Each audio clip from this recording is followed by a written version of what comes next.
Good afternoon, dear Singaporeans. Welcome to the second live with Hui Hui and Tean.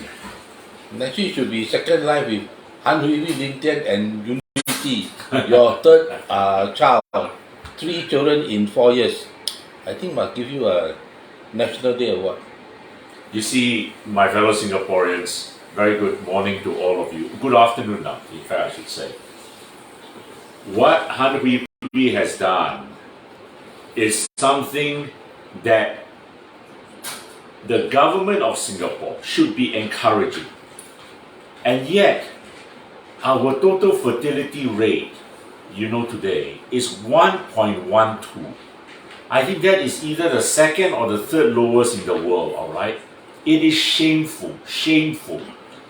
I remember a few years ago, Josephine Teo, when she was in charge of this project, said, oh, we will do something to raise the total fertility rate. It has gone on for 3-4 decades. Every minister comes is an abysmal failure. Today, under Indrani Raja, it is 1.12. She talks about giving this, she talks about giving that. But why is it that Singaporeans are not even reproducing themselves? All right? And mind you, I think for the last 2 decades, there has been a great influx of immigrants, all right, who have become, PRs, new citizens. And when your total fertility rate keeps dropping, it shows that even the immigrant new citizens are not convinced enough to have children. And do you blame people when for, I think, the last 7 years or the last 8 years, you have been the most expensive country in the world for 5 to 6 years? All right?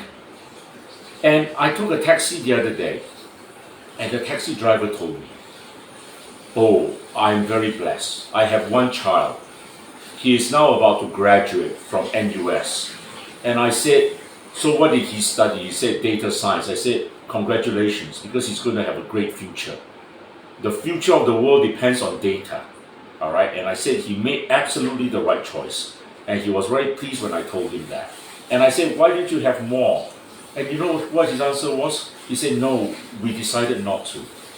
Because in Singapore, to have 1 child go through to university takes up so much resources. And it is not possible to have 2 children going to university. My fellow Singaporeans, when the majority of the population thinks like that, all right, that is the reason why our population, our TFR keeps dropping. All right, and yet the government increases the population by ramming up immigration. You know what? All this talk about saving up for the next generation, I think is just so absurd, isn't it? You are not even taking care of the current generation. You cannot even ensure that Singaporeans can reproduce themselves, and yet you want to go and save up for future generation. What rubbish are you talking about? And that is why I have said, and I have no qualms about saying this, any future non-PAP government must seriously look into giving free education for every Singaporean child. If I'm in government and I want to encourage Singapore parents to have more children, I will tell them, your children will have free education from primary till university. Why are we spending hundreds of millions of dollars every year on foreign students, giving out scholarships, bursaries? All right? And yet Singapore parents feel compelled not to have children because they think that it would be unfair to bring children into this world whom they cannot properly nurture their full potential. And I think this is something we have to seriously consider. Instead, we have this bunch of MPs every day in Parliament telling us, oh, we can't use more than 50% of the NIRC or whatever they call it. All right? Yeah? They want to save for the future. And I say, you are pathetic. You are neglecting your fellow Singaporeans. Yeah? Hui, do you have any advice for the government as to how to be as productive as you are? if the government take care of our public housing, if the government give things like for example, I think one of the issues that people are not having children early is that they don't have a place of their own. So because of this housing issue, that is why people are not reproducing. They also need to take care of our public health care system. A lot of people say that it's very expensive to give birth in Singapore.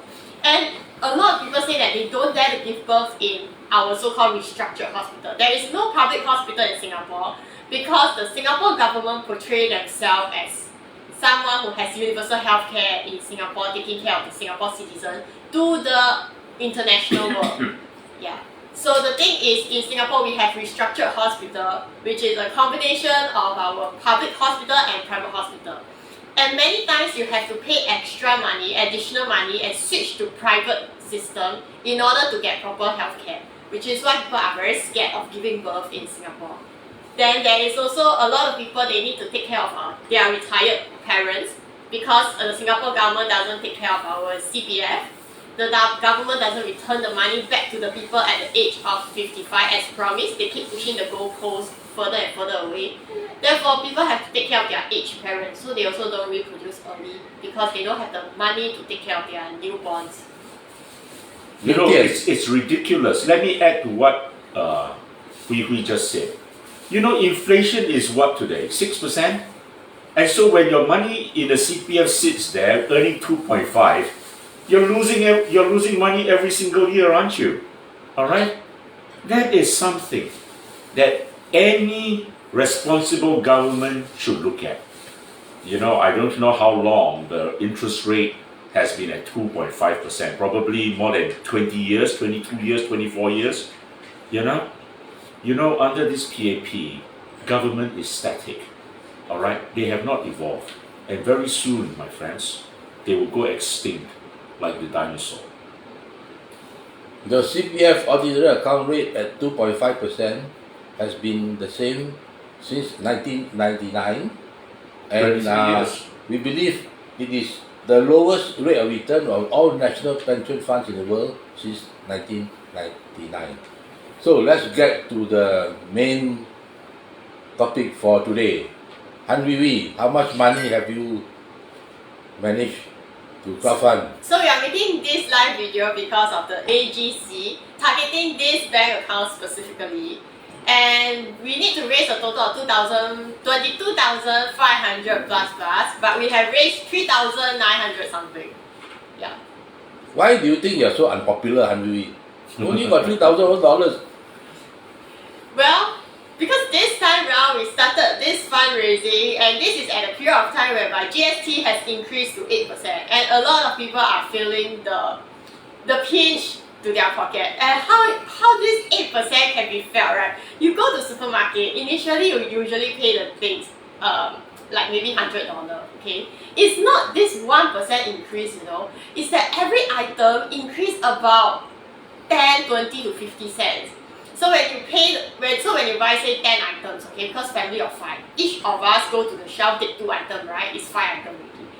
It's 10 items already, okay? Each item increased 50 cents. So it's about $5 increase. Then when we go, so it's $5 increase, then when we go to the counter to pay another $1 increase, right? Then we feel like, it's $6 increase over $100 worth of item. It's not a $1 increase. And a lot of people also say that, just because there's fare hike, the fuel increase in price, it doesn't mean that it is related to people who use public transport. But the thing is, when the people have to ship the goods, right, it's petrol money. When the people need to do all kinds of things, the workers' salary, pay, all kinds of transportation, shipping fee, it is all, they are all calculated into the cost, and people will just jack up the prices accordingly. So even a cup of like bubble tea you go and buy, right? The bubble tea has increased from like 50 cents to $1 as well. So there are some people, the internet brigade, start to commenting on those articles whereby people started complaining, saying that because the youngster nowadays they drink bubble tea. So they go and complain and say, bubble tea has increased, like the so and so bubble tea increased by $1, you know. And when the bubble tea is actually like $4 increased to $5. That is actually a 25% increase from $4 to $5. So it's not a 1% increase in GST. Then when people start to say that, they say, at least the Singapore government didn't have a sugar tax on bubble tea right now yet. Yeah, something like that. So these are how the internet brigades are arguing online against the younger generation who just want to have a cup of bubble tea to drink. You know, I did a walkabout in Tanjong Pagar last night with my party, People's Voice. All right, and the reception was amazing. I have been doing this for 7 years now, and I have never had such a warm reception from the residents. And I was going into literally the lion's den, right? Tanjong Pagar, Lee Kuan Yew's home ground. The constituency everyone associates with the genesis of the PAP. Yet the reception was amazing. And so many people talked to us about the GST. And one man said, and rightly, it is not just 1%, it is a rollover effect. If every person in the chain just charges 1% more, just 1% more, and many don't, all right? The consumer at the end of the chain, he's going to pick up how many percent? You tell me. You go to the supermarket, you buy a loaf of bread now. Maybe it used to be $3. Now it's $3.40. All right? Is that a 1% increase? No, it's not. Then, my friends, let's bear in mind this. 43.1% of Singaporeans, Singaporean resident workers, take home $2,400, take home less than $2,400 or are unemployed. There are presently about 111,000 resident workers unemployed. All right? And 870,000 or thereabouts, all right? Or 37,000 who take home less than $2,400 a month. You tell me, in the world's most expensive city, where prices keep rising, and let me say this with some confidence, they are going to keep rising this year. All right? You think people are going to have a very comfortable lifestyle or even existence? They are not like the mayors, the 5 mayors. 660,000 a year. On top of that, another 192,500 as MPs allowance. People don't have that type of life, all right? To do all these mayors and all these MPs and all these ministers, what is a 1% GST rise? A drop in the ocean. But to the ordinary folks, everyone is feeling the pinch. So, my friends, I will say this. Only an absurd government, a government that is used to having no opposition, used to having its own ways all the time, will do such a thing as to ram through an increase in GST at a perilous time like this. And my friends, I can tell you from my interaction with ordinary Singaporeans every day that the retrenchments have already started. The layoffs have started. All right? In the last month or so, I noticed that the taxi drivers are getting younger and younger. Yeah? And some of them are so educated. In 2015, when I took part in the GE televised debate, I said that Singapore has the most educated taxi drivers in the world. I was right then. And my words ring even more true today. Yeah. And it is a shame. It is a shame, for a government to waste the only resource this country has, which is our human talent. And every day to talk up about foreign talent and to ram up the numbers. It breaks my heart to see every time I go into a taxi, to see that taxi driver being as well educated as he is, because he should not be there. He does not belong there. He belongs in a better place. And unless we are cognizant of that, this country is not just going to stagnate. It is going to keep regressing, like what it has done for the last 2 decades. Han Hui Hui, Lim Tian talked about the very warm reception he received in Tanjong Pagar. After decades of the narrative of HDB as asset enhancement, do you know who famously said that the value of HDB will never go down? Do you know who? The person who didn't keep to his promise to get out of his grave if something is wrong with Singapore. Okay, I think I better don't ask this type of question from Han Hui Hui anymore. But we need to thank the person who is actually lending us this place to do the filming. A lot of people say that this background is very nice. So this background, there is like sofa, then there is stable internet connection, and then there are people taking care of my children.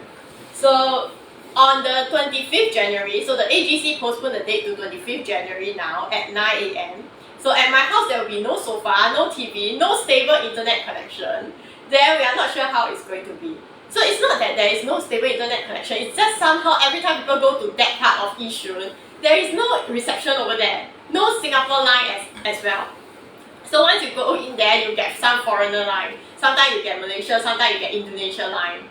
Yeah, we are not sure why it happens in that area as well. So it has ever happened that I needed to attend court trial session. So I had to attend court trial when I was pregnant with my 2 babies. Then what happened was there was one day there was no internet connection for half an hour. And there was no reception for me to call through to the court to say that there's no internet connection. So the court was just delayed for half an hour. Yeah. By the way, I mean, Han Hui Hui, you Yishun, who is your MP? My MP is Derek Goh Soon Hee. So a lot of people like to target me, say that, oh, you are not born in Singapore, something like that. Then I'm like, huh? Why do you want to say this kind of comment? Then my PAP MP is also, his children not born in Singapore as well. And he just came in because, there's nobody who wants to be in the same group as the minister. Yeah. So he got plugged in there. Therefore, a lot of people are saying, if I cannot raise the money, then I need to go get the MP for help. I need to go seek the PAP help once again. Then I need to go look for a job, all this thing. So we are just waiting to see what the AGC do. Then we can go down to the PAP meet the people section. And my minister is in charge, is the minister. So yeah, we can go there and see how it is like. Because ultimately, we always talk about meet the people section and PAP MP section. But nobody actually went down to film the situation, and nobody actually went down to see how come the PAP MP is taking a full-time salary but doing a part-time job. Or maybe they are not even there, they are not even doing their own job. So why is that so? My fellow Singaporeans, if you will allow me to chime in at this point, Hui Hui has a couple more weeks to raise the required amount. I ask you to be generous. I know times may be difficult, but you were incredibly generous when we managed to crowdfund for Leong Zihian, for Rhino, for Terry Su. Now, we are not asking to crowdfund so much money this time. The target is 22,000. Hui Hui has raised about 4,000 so far. We are about 18,000 short. I ask you to be generous and to donate to her cause. And it is a very important cause. I said this in my first video, and I want to reiterate here the point. The point is this.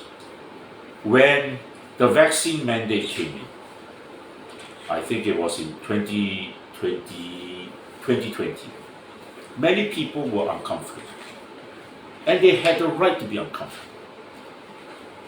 Because to them, this was not a proven vaccine. This was an experimental vaccine.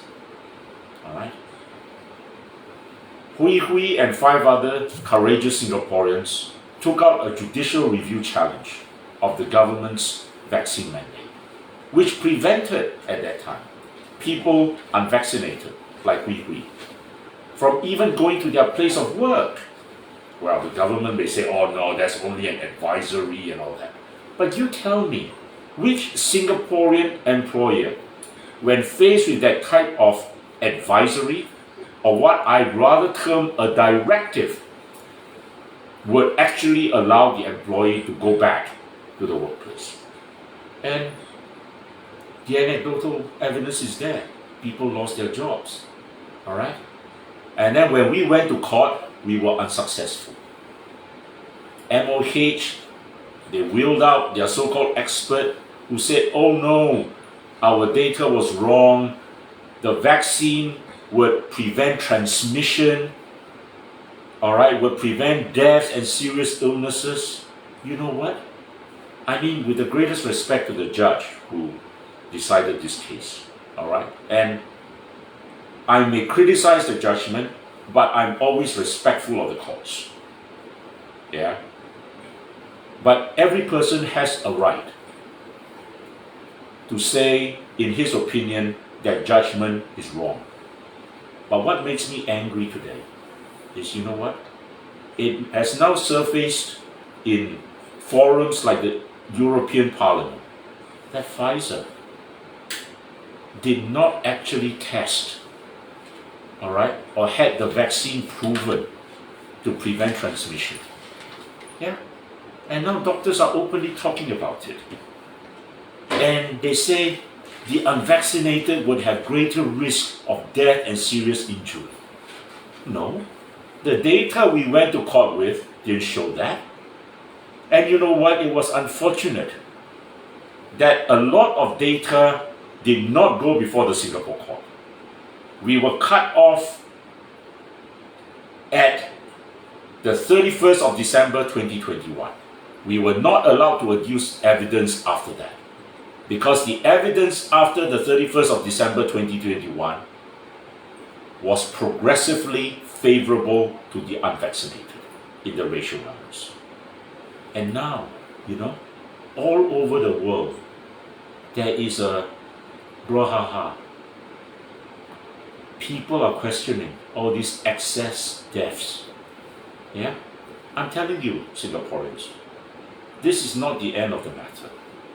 I predict that in the coming months this year, there will be a big scandal. There will be huge litigation all over the world.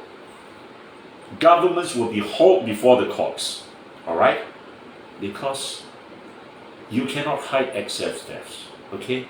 You cannot give bullshit arguments that, oh, it's the elderly who are dying off or whatever. Yeah? And yesterday night, I watched a video and I was shocked by the numbers. You know, America, which is one of the most vaccinated countries in the world, I think about 80% of its population are vaccinated, had about 3,000 deaths out of 1 million, yeah, because of COVID. An African country called Niger, Niger, I think the vaccination rate was pittance, was something like 12% or even less, 5%. Do you know what was the death rate? It was like about 12 in 1,000. Now, why is it that a less vaccinated country, a backward country like Niger, has less deaths than America, the champion of the vaccine? So, mark my words, this year and in the coming years, there is going to be an explosion of litigation, all right? And all those people who told the world that you have to be vaccinated, all right, to keep yourself safe, and who force people to vaccinate, they are going to be hauled before the courts. Hui Hui, Lim Tean mentioned earlier that it's very expensive to have children in Singapore. Do you know, one of our public universities sent a letter to one of their alumnus who donated money to the university, and in that letter, right, the university said that 3 in 10 students were struggling financially, or something like that lah. So you have 3 children, how? The thing is, 3 in 10 students who are financially struggling are still in university. Do you know that most of the people who are from lower income family, such as below 2,000 per family unit, per household, they don't actually get to study in university at all. In fact, the Singapore government actually came out with this statistic saying that, I think about half of the people from, less than half, I think 3 or 4 people from lower income family can get to enter university.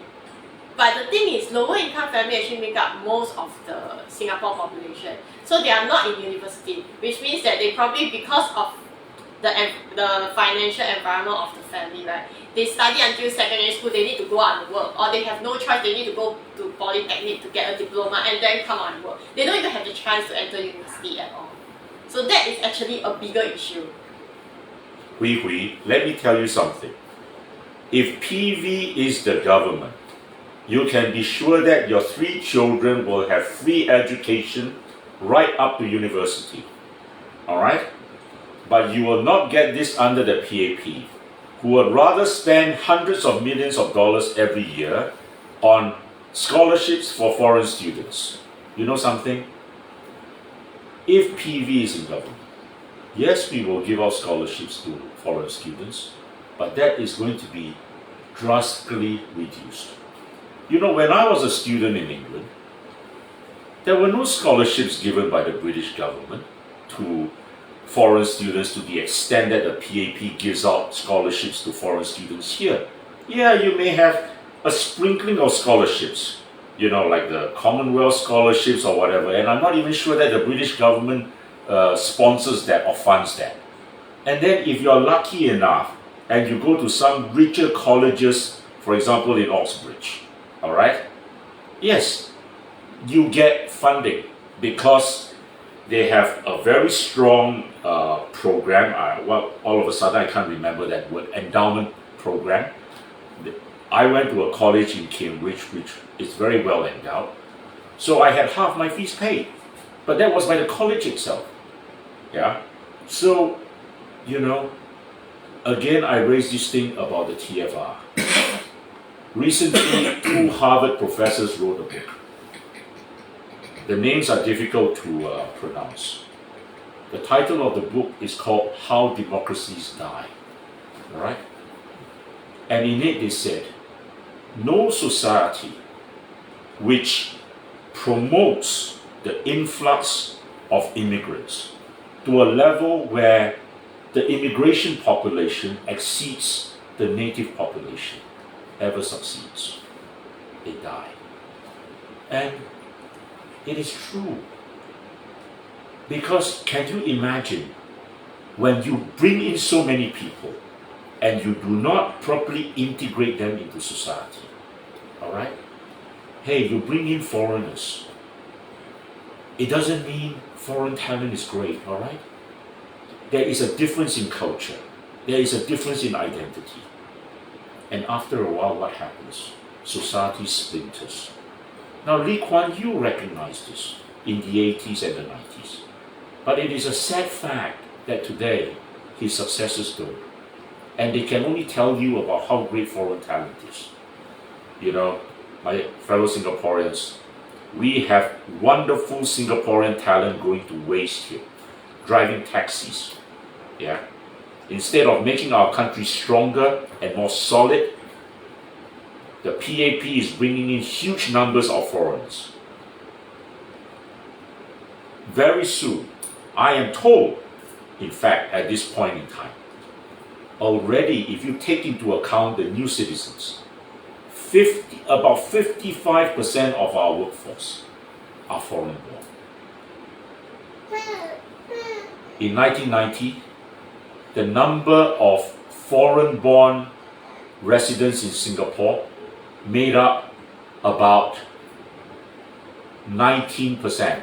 No, sorry, about 24% of the population.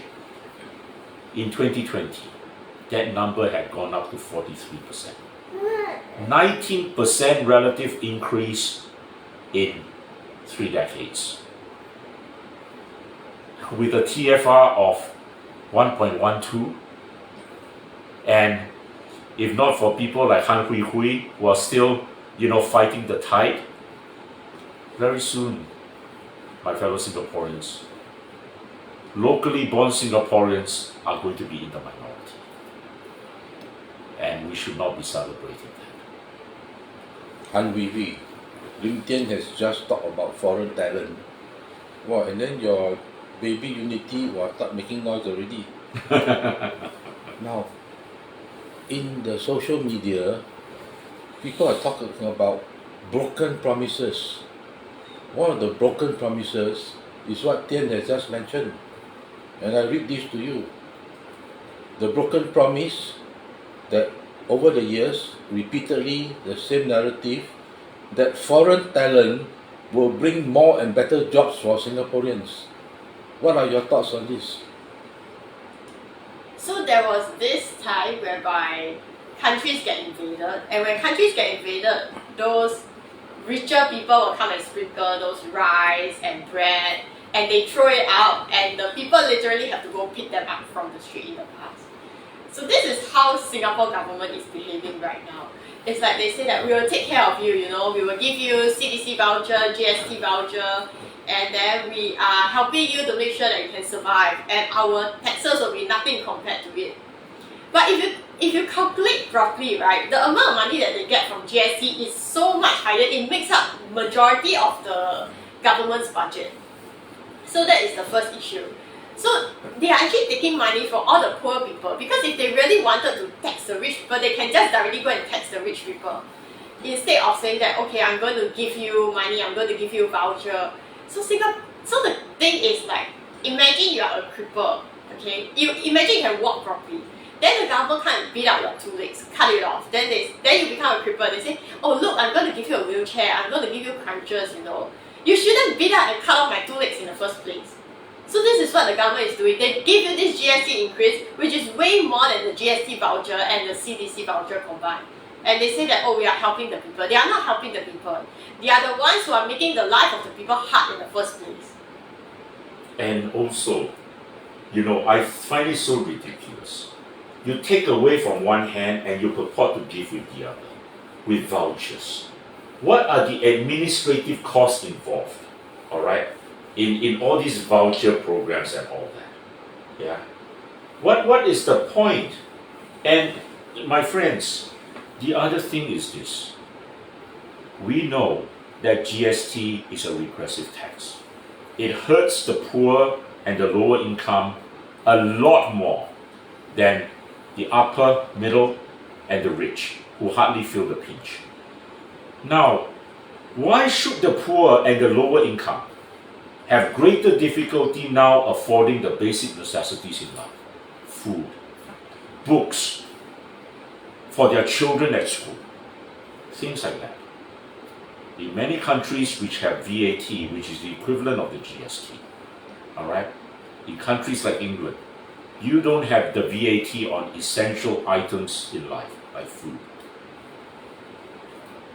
I'm telling you, if PV is in government, we will not have GST on essential items. All right?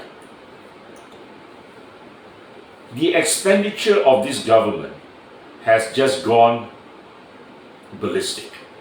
Lee Kuan Yew used to boast that he ran a very lean and trim government.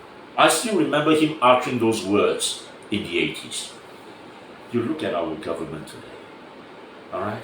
You look at the bureaucracy, yeah? You look at the number of ministers, minister of state, you know. When I was living in Indonesia in the 2010s, and even before that, I found out that Indonesia had a few coordinating ministers. All right? And why do you need coordinating ministers? You need coordinating with ministers when the country is huge, when the ministries are unwieldy, when you have many ministries. So you need ministers to coordinate, because otherwise every ministry goes off and does its own thing. You need a minister to coordinate so as to adhere to the national agenda and the policy. You fast track a few years down. I come back to Singapore, and you know what? All of a sudden we have 3 coordinating ministers as well. Why do you need that? Why? For a population of 6 million compared to Indonesia, which has a population of at least 275 million. Well, that's official. I always believe that the population of Indonesia is closer to 400 million. All right? So, our bureaucracy has gone out of whack. And then they spend money on all these white elephant projects. Yeah, the National Stadium. They spend 900 million on a media that can't even survive and support itself. Yeah, has to go cap in hand to the public. And the public has to spend 180 million on them for 5 years. And you don't even know whether after 5 years they can survive, or whether they'll still come cap in hand to you. So they're fine. They're fine doing all these projects which suit the ruling party, but they neglect the Singapore talent. All right? They neglect the basics of a society, such as building up a strong Singapore core, such as making sure that Singaporeans reproduce themselves. And every day, you're inundated with this narrative. Oh, without foreign talent, we can't survive. What total rubbish. I think the golden age of Singapore was in the 1980s, when we were respected, when we were a fast-growing nation. Did we have foreign talent? We may have had a sprinkling. But Singapore from the 60s, from the 50s to the 80s was built up with Singapore talent. All right? Han Hui Hui, I like your analogy. Cripple you and then say give you a wheelchair to help you. Actually, to add on to just now what Tean said when he was in UK, right? So because I was very scared because first thing is it was very difficult for me to get pregnant, and then when we tried, we didn't get pregnant. Then we were like, okay, even if we get pregnant, I may not be able to hold the baby. So for my first pregnancy, I was in UK for a fellowship during the pregnancy, and when I go for checkup, they actually handed me information sheets, and they were like, they told me they didn't know that I was a Singaporean. They thought I was a British citizen. So I said no, I'm a Singaporean. They said, oh, if you are a British citizen, or if you know of any other British mother when you walk on the street, just tell them if they are underweight like you, right, you can go and collect free food from the British government. So in the council, there are people distributing free food. And in Singapore, there is no such thing. But the Singapore government argument is that in Singapore we have food bank. So in food bank, they give out food voucher to the poor family.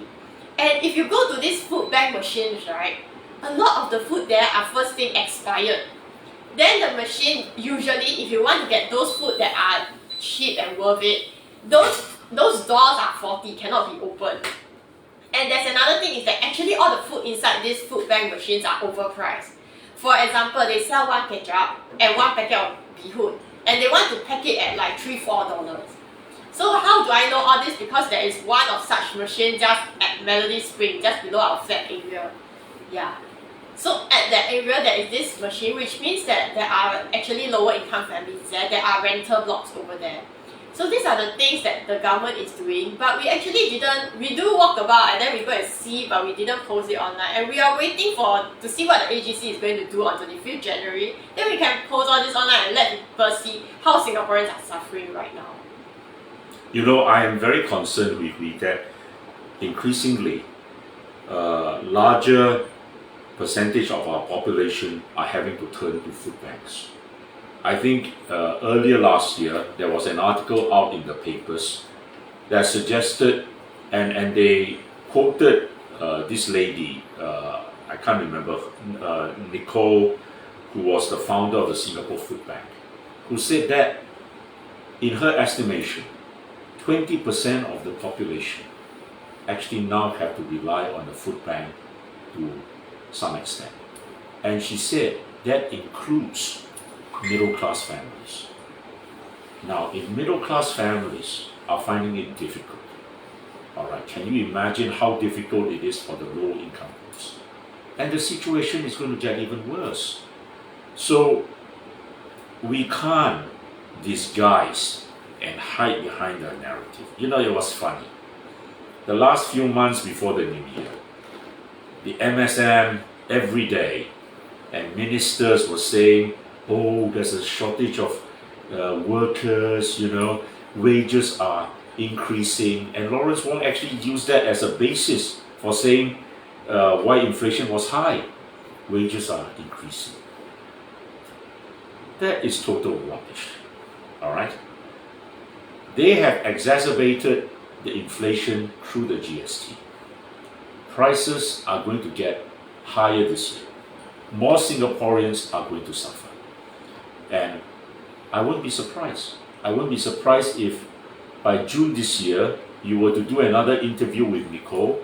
She may say, oh, actually the numbers have gone up. Now 25% of Singapore population, use the food bank to some extent.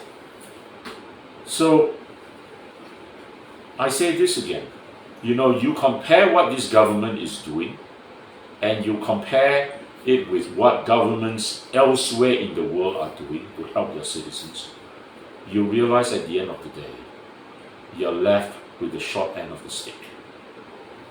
Han Hui Hui, I would like to get back to your lovely analogy of cripple you and say give you a wheelchair to help you. Let me give you what we call let the numbers do the talking. I give you some numbers. For retail, service and sales workers, which is the largest group of all the occupational groups, okay? In the last 21 years, they had a negative minus 0.08% per annum real, not increase, decrease in their minimum income in the last 21 years. That was my first job. That was my okay. first Tell job. us about your first job. So in my first job, I was a secondary school student. Then I had to go to work. I was promised a $5.50 work per hour, $5.50 per hour. In the end, I was paid $5 per hour. That was when my CPF account was created, and that was also when I started calculating. I get $5 per hour, and then I minus away my CPF. It's not worth it at all.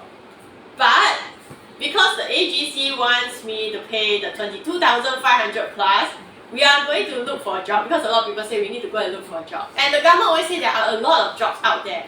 So we are going to document it down to see what are these a lot of jobs out there. And why are these a lot of jobs that the government gives to Singaporeans are low paying jobs, whereby there is no real salary increase over the years that can hedge against the inflation. So why is the Singapore government not keeping this job to Singaporeans? They always say, oh, Singaporeans are picky, Singaporeans don't want to work this kind of job.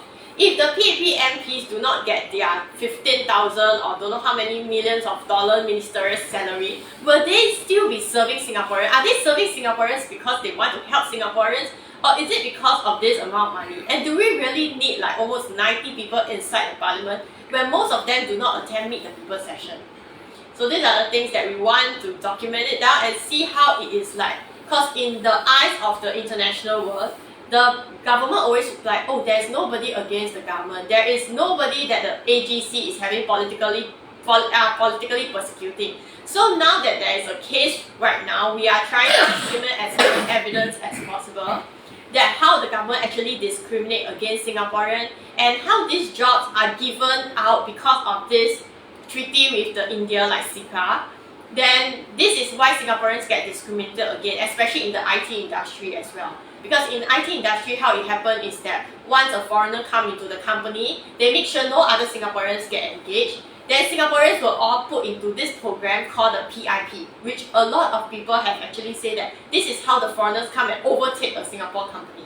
They come in as one person, then they make all the Singaporeans become PIP, then they slowly make them lose their jobs. What is PIP?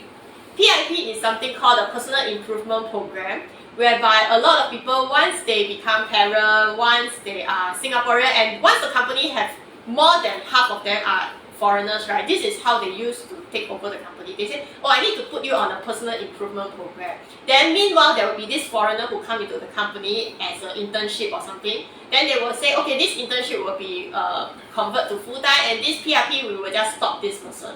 So they can do that, and legally they do that, and the manpower ministry cannot do anything against it. You know, there is a term for this. This is called chain immigration.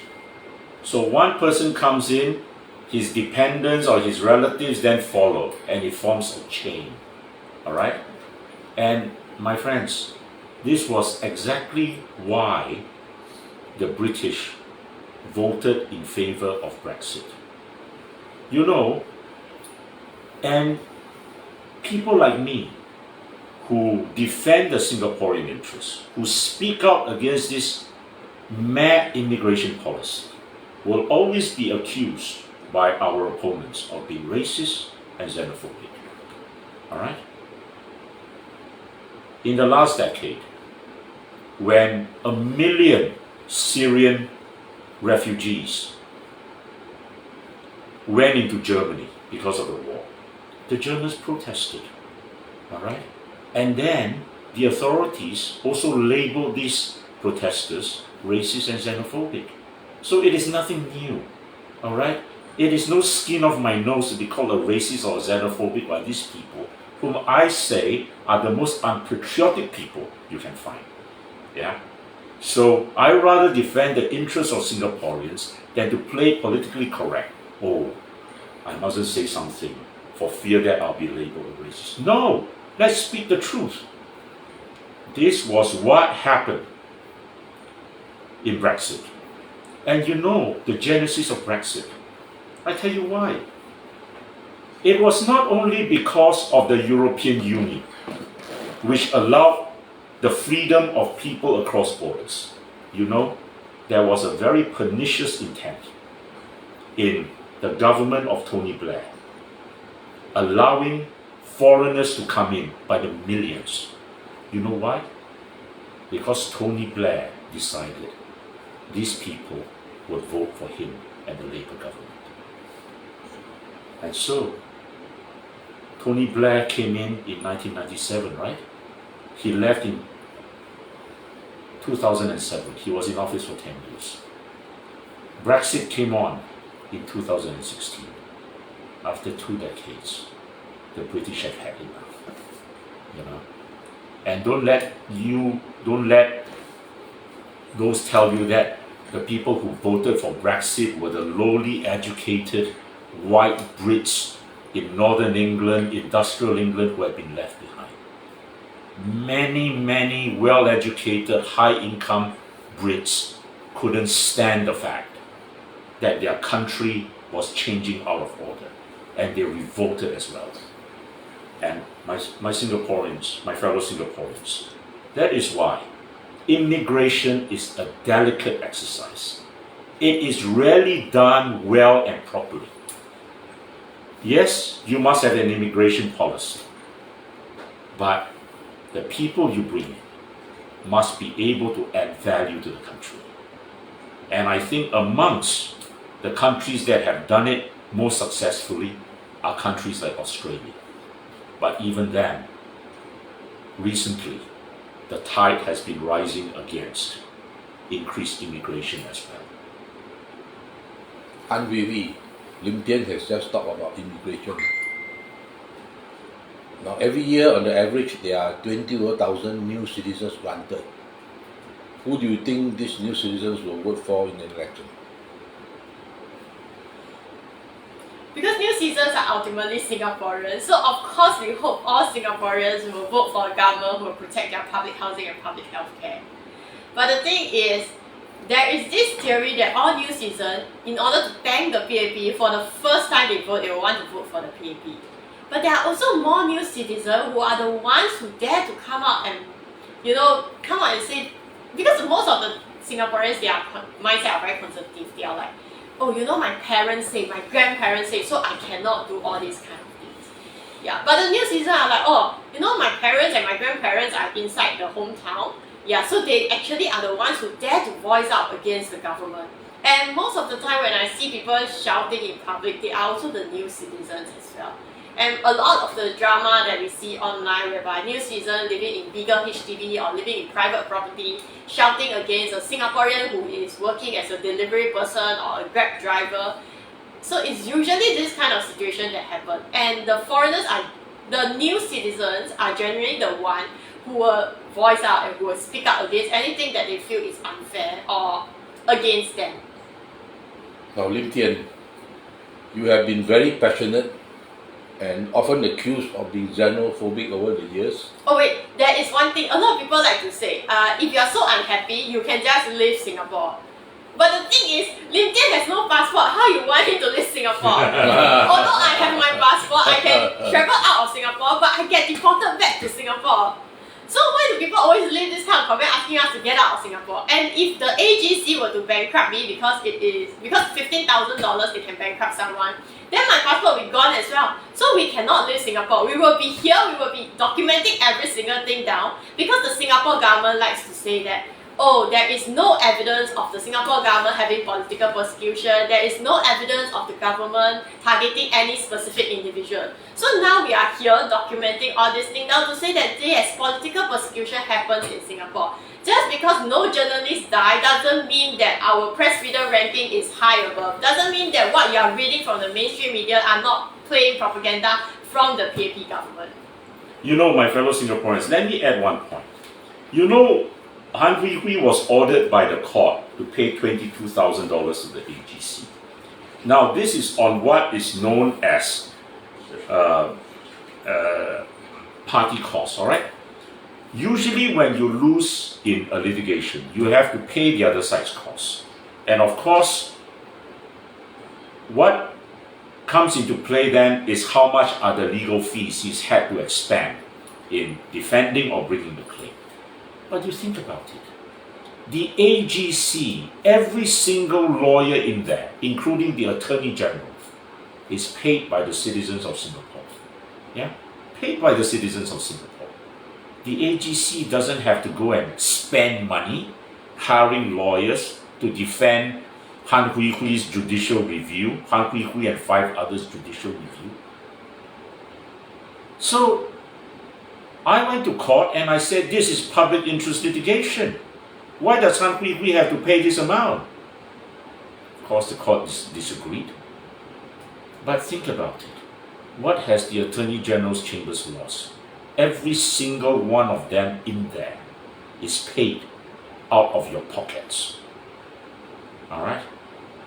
So, my friends, I ask you once again to be generous, to help Hui Hui out of this situation. We can do it easily. We have done it before, and we change.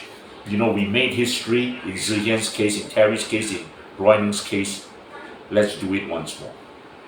Lim Tian, since Hui Hui has told the whole world that you don't have your passport with you, why is it that you don't have your passport with you? Oh, when I was charged, my passport was impounded. Alright? So, you know, that's the reason why. So I've got to go to court and apply for my passport every time I want to travel. I'm not bothered. Yeah? I'm going to stay in Singapore, as I have said previously, and watch the change take place. Yeah? I'm happy here. If need be, if I need to travel, I will apply for my passport and I'll travel.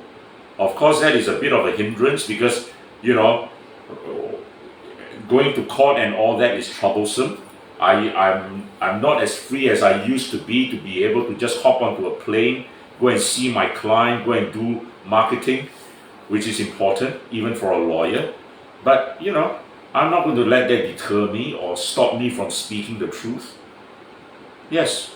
Lim Tian, I'm curious, so how long has your passport been impounded already? My passport has been impounded ever since I was arrested 4 days before I defended Leong Zihian in the defamation trial. Zihian's trial started either on a Monday or a Tuesday, and I was arrested on the Friday when I was working with him in my office. So this was in 2020. So it has been more than 2 years now. Yeah, more than 2 years now. But I'm not dying, you know, and yeah, so we take it as it comes, and we will resolve issues as they come along. When do you think you will get your passport back? Oh, that I don't know. That I don't know. And I am not making any plans based on when I will get my passport back. I'm happy to stay in Singapore and to watch how things play out. As I have said many times, and even in the previous video with Hui Hui, I expect dramatic political changes in this country this decade. All right, dramatic political changes. So I will be a happy, bystander or watcher, or well, maybe I'm a participant in actual fact. Yeah, but I want to see my country change for the better. Now, Lim Tian, as I was trying to say until Hanuri cut me off again, that over the years you have been very passionate about the impact on Singaporean workers of foreign talent. I want to give you some numbers and hear your thoughts on this. From 2005 to 2020, 15 years, foreign workers' growth was 748,300. Local workers' growth was 575,300. Local workers' growth means Singaporeans and PR. So, the question is, you had 700,000 foreign workers growth, you had 500,000 local job growth, but you don't know how many of the local jobs growth actually went to Singaporeans. Precisely. And in the meantime, during that period, look here, what was the growth of the PR population? 635,533 new PRs granted in the same 15 years. You tell me. Just common sense, you tell me. Alright? And Chan Chun Sing was boasting during that period, 380,000 EP jobs were created? You tell me actually how many went to Singaporeans? How many? So the theory is, when people say that you are a new citizen, you should feel proud of it. It's because new citizens generally have jobs, whereas Singaporeans are the ones who don't have jobs. Like for example, in order to get a Singapore citizenship, they have to have a certain amount of salary, and they have to live in a certain private property. Most of them live in private property because they cannot buy BTO in the first place. So what happened is that these people are entering Singapore in order to prove that there is a better GDP, better statistics for the PAP government. That is why they get the citizenships, etc. And if let's say there are 500,000 of people getting citizenship, and the amount of job growth is just 500,000, of course this 500,000 goes to these foreigners, not to Singaporeans. Why is that so? Because foreigners need to get a job in order to get citizenship, which means that Singaporeans have no job growth at all. And not only they have no job growth, is that all the jobs that Singaporeans have in the first place when this Singaporean pass away, because there is no next generation of Singaporean, there are no people giving birth, our birth rate is so low, it is insufficient to replace the next generation. Therefore, whatever job growth, even if it is to Singaporean, are actually going to foreigners, not to Singaporean. Which is why the government always have to change these statistics into locals. They have to change it to Singaporeans and PRs. They cannot just break down to Singaporean only. If you want to be completely open and transparent, which this government preaches all the time, you do a breakdown, alright, into the relevant categories so that Singaporeans can see of the job growth, how many are going to foreigners, to PRs, to new citizens, to Singaporeans. Alright? I think this pendulum has swung too far. I acknowledge that there must be a sensible immigration policy in place. I think that the immigration policy we have currently is sure madness. It is sure madness, and the person who suffers the most at the end of the day is that indigenous, locally born Singaporean. And I don't believe any of the crap the government tells me that foreign talent creates more jobs for Singaporeans. My opinion is that all these foreign talent are taking away jobs that rightfully should go to Singaporean talent. Lim Tian, Hui Hui has a 3-room flat in Yishun. And she told us that sometimes no internet connection, or the connection is the Malaysian network. I mean, some of you have gone to my house before, so there is no, all of you who went there, right? All your phone received foreign connection. This is a fact. And residents there always complain about it. So if you want to have a local connection, you have to go high up above. Hopefully you get some local connection. So Lim Tian, what's going to happen to Han Hui Hui's three-room flat in the future? Well, I am no expert in property, but to me, what Hui Hui has just recounted, I think is a sad reality of where Singapore has regressed to today. My friends, let me say this. I saw Yishun being built. Why? Because I was the first batch of artillery officer cadet trained at Khatib camp. First batch. That was 1982. I can't remember now. I think it was 1982. And at that time, there was no Yishun. The whole ground was completely level. Alright? And there was one temple, Chinese temple with blue roofs, that stood there. And as we were training, we saw the flats in Yishun starting to come up. And years later, in the 90s, I lived in Yishun. But what Hui Hui has just said, I think is so sad. We try and pride ourselves on being a smart city, smart nation, but we really are not, are we? In 2019, before COVID hit, I was in Beijing. And I first went to Beijing, my friends, in 1985. My father took me there. In those days, when I went to Tiananmen Square, I went to Beijing Fandian, Beijing Hotel. I hardly saw any cars. There were millions of bicycles. Alright? And now you go to Beijing, and I do not know how many ring roads they have, 6 or 7 or 8 now. And the traffic is so bad. Yeah? But in 2019, when I was in Beijing, I was astounded. When I went out, and my friends brought me out, very few Chinese carry cash. Everything is bought and paid for with a handphone. Even if you buy a drink that costs you 10 cents, you just tap. And here we are in Singapore today, all right? And we were so far ahead of them. In 78, when Deng Xiaoping came to Singapore, he was trying to learn from Singapore. And God, 1985 to now, in less than 40 years, I'm telling you, China is streets ahead of Singapore. They now have 5G.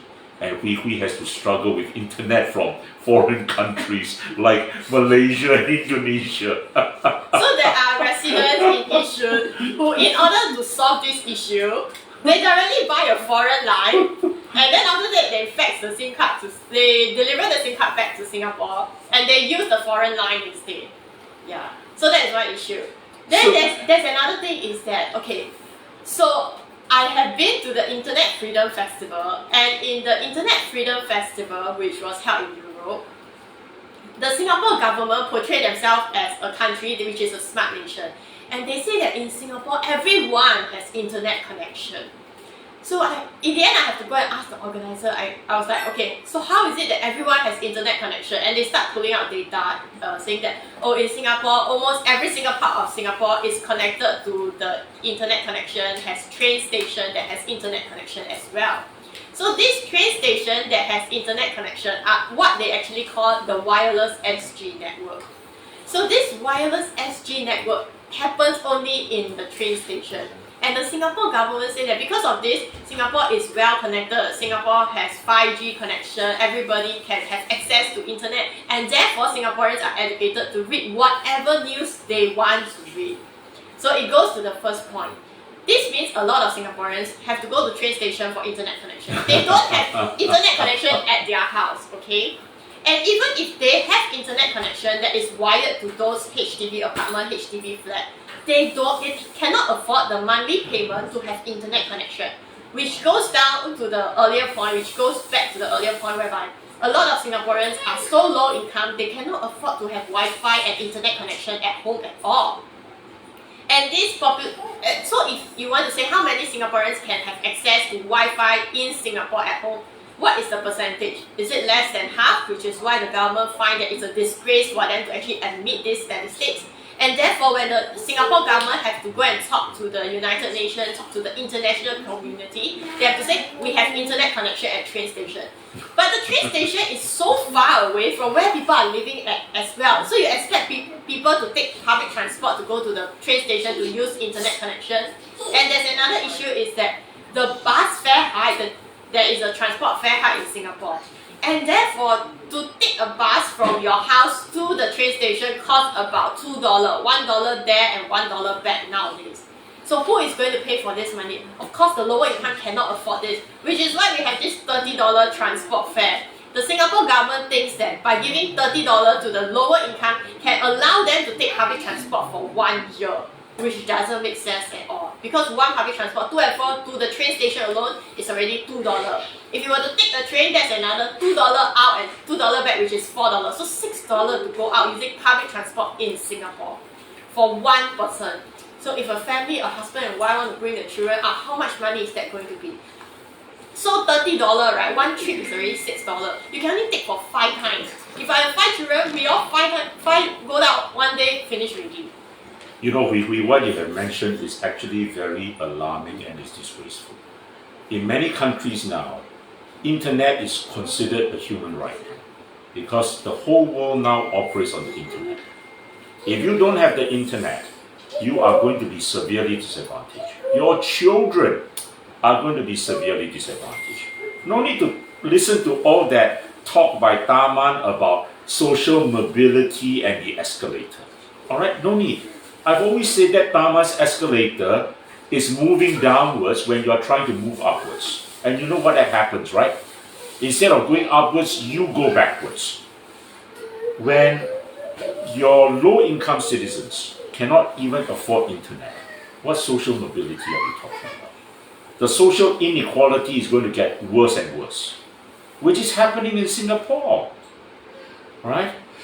But I want to come back to the very first point Tean started this whole program with, which is the price of apartments or flats. Again, I think that has just gone crazy. Yeah, it has gone crazy. And many people I speak to these days complain about that.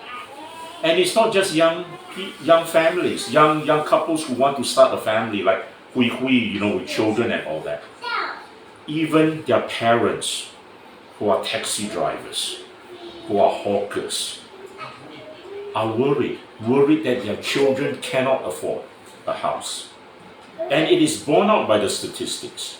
Because last year there was a survey that showed 60% of Singaporeans no longer think that property is affordable. And my word, what a drop. When less than a generation ago, we were considered a home-owning society. And we were proud of that. Right? We were almost uniformly homeowners. But today, 60% of Singaporeans think that they cannot afford property. And so what are you going to get going forward? Like Hui Hui says, young couples want to get hitched, but are afraid. They can't get a home. They can't start a family. The total fertility rate drops again. Yeah? I don't know who's going to take over from Indrani Raja, but I bet you in 5 years' time, the total fertility rate will be lower than 1.12. And yet, why do other societies like Australia, they can boast that their population, there's a baby boom? Why?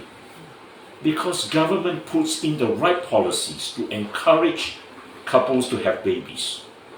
Not this government. This government is full of hot air and talk. Yeah, we'll give this, we'll give that. At the same time, they take away everything. That is why the TFR keeps dropping. You know, my friends,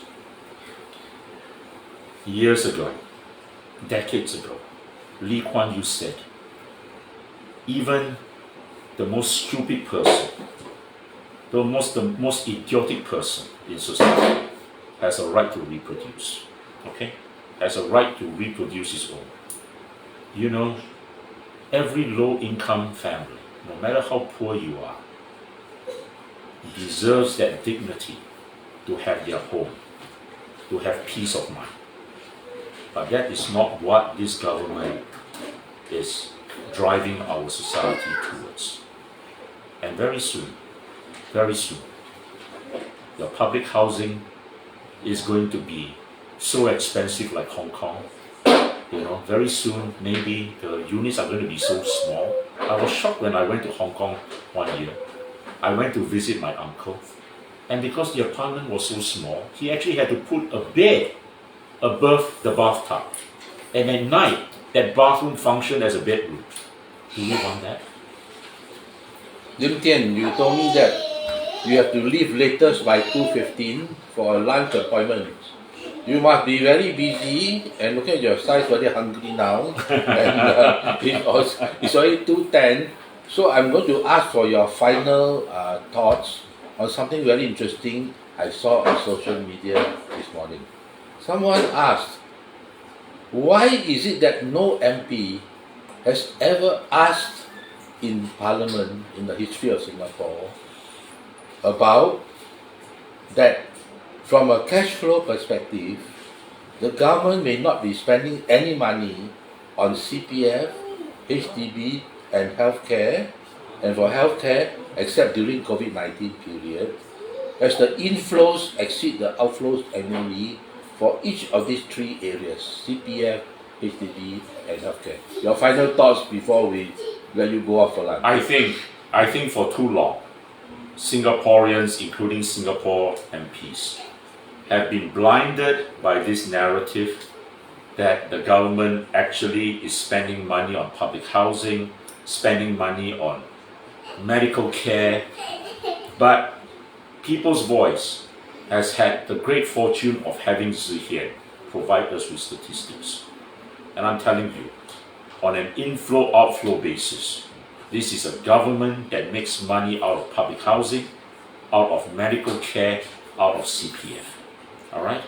So, when Lawrence Wong tells the Singaporeans that GST needs to go up because we have an aging population and medical care cost is going to go up, I can only laugh at him. Alright? I think, I do not have the latest figures given, but to the best of my knowledge, we have something like 120 billion. Listen carefully. 120 billion sitting in MediSave.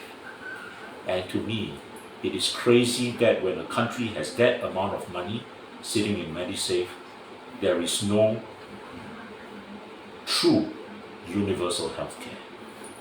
And Hui, time's up. So I just want you to tell the people who are watching, what is the POSB account number to send you money? The POSB account number is on top over here. There is only a POSB account and no pay now because the AGC is targeting this specific POSB account. So we are all waiting to see what kind of political persecution the AGC is going to have on 25th January at 9 AM. And it's 9 AM. We never have live video at 9 AM because my children will be cranky. So we are going to see how it's going to be like. And my children know how to say kangaroo court now. So yeah. So thank you very much everyone for watching the second live with Hui Hui and Lim Tian. Thank you very Send much. us your comments. If you want the third live with Hui and Lim Tian, you know what to do. Thank you. Bye bye. Thank you. Bye bye. Happy New Year.